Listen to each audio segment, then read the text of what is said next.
no yase nyame nkoanka helicopter foforo enso esan beka akiri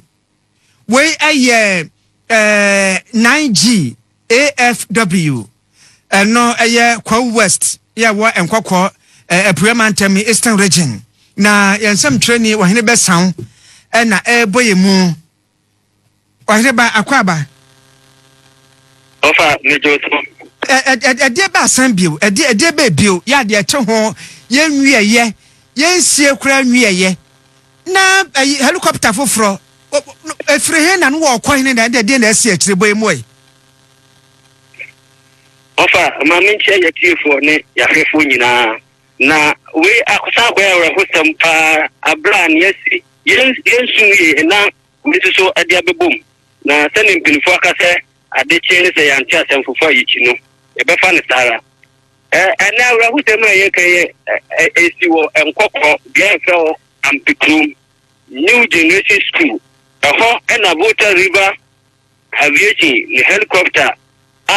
ne number ne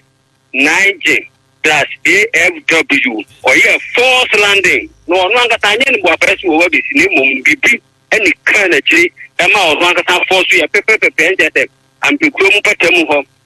na okoye star force landing na omu chirima na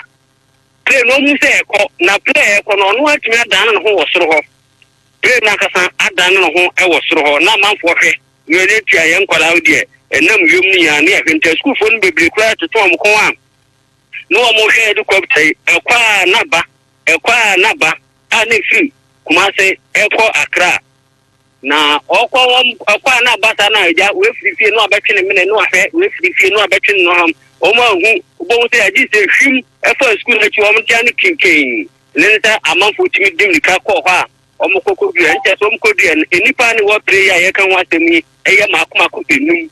enipa ni wo mu enum na sanwe sa we no de anya sojafo plane na pilot no so no wonye soja ni on ofa we de onye soja ni ye nu ma bibifo ya ne wom na bibifo ne wom no mo ye miensa mienu ene ye mienu abafi amuso so ye miensa ene wom na yo